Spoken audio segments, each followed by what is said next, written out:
So welcome to Module 2, which is Nutrition Basics. So the goal of this module is to help provide a basic understanding of nutrition, so that way it can be applied to your fitness goals and also debunk a lot of nutrition myths. A lot of people don't actually have a basic understanding of nutrition, and so the hope is that in providing you this information, it's going to help you understand why a lot of these nutrition myths are not true, and also hopefully make nutrition a lot easier in your fitness journey. We will talk about different portions of nutrition, mainly around the macronutrients. So first we'll talk about carbohydrates, then protein and fats, and lastly we're going to talk about water. So this first video we're going to talk about carbohydrates. Think about what you've heard of carbohydrates. Maybe that carbs cause you to gain weight. Maybe low carb diets are the best way to lose fat or weight. Maybe you shouldn't eat carbs at night. So as we go on throughout this first video, hopefully you'll be able to understand why a lot of these myths are not true and what exactly are carbohydrates. They're essentially compounds made up of single or multiple sugar units, and they actually come from plants.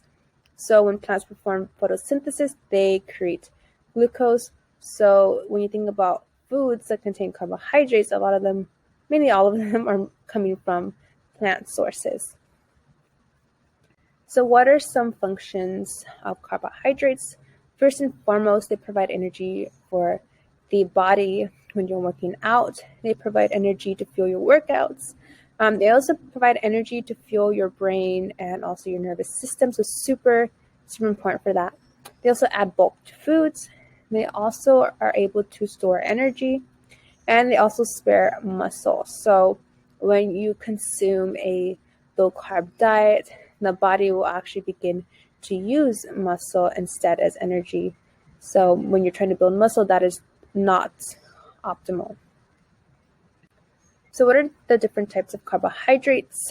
So carbohydrates can be split into simple and complex carbohydrates. So simple includes monosaccharides made of just a single sugar unit, and then also disaccharides, which are 2 sugar units, and then complex includes polysaccharides, which are multiple sugar units.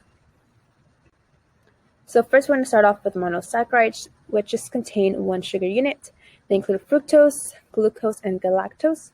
Fructose is fruit sugar, so you find it in fruit and in the honey.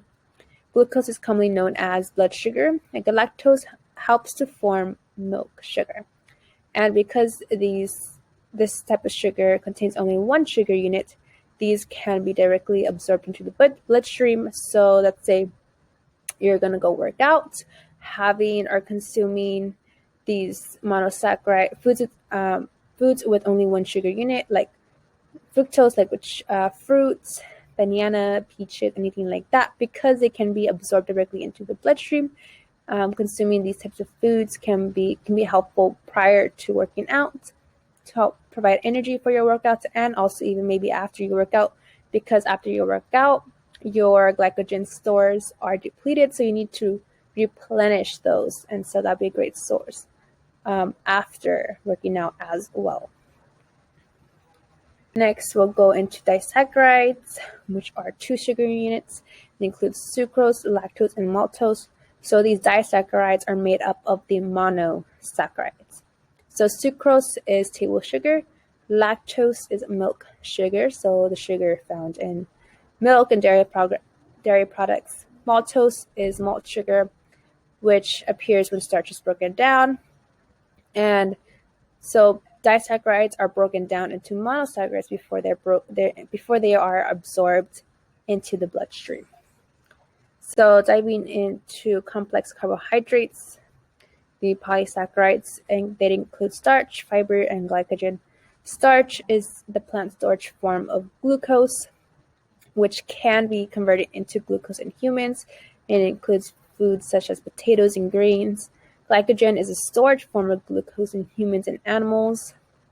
So let's say you consume a lot of carbs, and that extra glucose in the body can become and be stored as glycogen. Fiber is the indigestible part of plants. So a little bit more about fiber. So human digestive system cannot actually break down fiber, and there's two types of fiber: soluble, which can dissolve in water, and insoluble, which cannot dissolve in water. But that doesn't mean that fiber is not beneficial. Fiber can help to maintain a healthy colon. It can reduce inflammation, help lower blood cholesterol, and research has shown that it can actually help with protection against a lot of diseases, especially protect against heart disease and stroke, and also reduce the risk of type 2 diabetes. It's important to understand the digestion of carbohydrates because you may have heard, like, if you eat this carb, you'll gain fat, or if you eat this carb, it'll get turned into this and that, especially when it comes to like added sugars or maybe high fructose corn syrup or any of those sugars that are quote unquote deemed as like bad. Not saying that they not saying that they're good, but you have to understand that most, if not all, the carbohydrates are digested the same way. Most of them are broken down into glucose, and the only ones that are digested differently are fiber and resistant starch, because they kind of just pass through the small intestine into the colon because they cannot be broken down by the digestive system. So let's talk about low carbs. Maybe you have gone low carb before, or have heard that low carb diets are the best way to lose weight. Well, you have to understand that there may be a negative impact if you go low carbohydrates.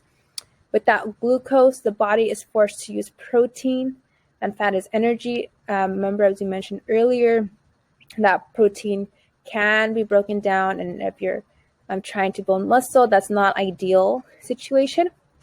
So protein is broken down and used to fuel the brain, and fat is broken down into ketones, which may lead to ketosis. So remember, again, as we stated earlier, carbohydrates are used to fuel the brain and the nervous system. So if you're going low carb, the body has to find a way to fuel the brain and the nervous system, so it begins to break down protein to fuel the brain. And again, the body's ideal form of energy is glucose. If you would like to go low carb, I would suggest talking to a registered dietitian. If you feel like carbohydrates cause some sort of inflammation in your body, please go to the doctor or talk to a registered dietitian to see if it's something that may be beneficial for you. And again, the only way that you can actually gain fat is by eating more than what your body needs. Some may believe, or you may have heard or know people who are going low carb to lose weight. Remember, the only way you can actually gain fat is by eating more than what your body needs. So if you take away carbohydrates from your diet, you're taking away those extra calories, and also the initial weight loss is probably coming from water weight. The recommendations for total carb intake can be between 45 to 65% of your total daily calories. It really depends on you as an individual. If you're more active, you would ideally have a higher carb intake. And with fiber is super important for females. 25 grams of fiber per day is ideal, and 38 grams of fiber per day for males is the ideal situation. So that is it for carbohydrates. Hopefully this was very informational. And if you have any questions, please feel free to reach out. I will see you in the next video, which we will talk about protein.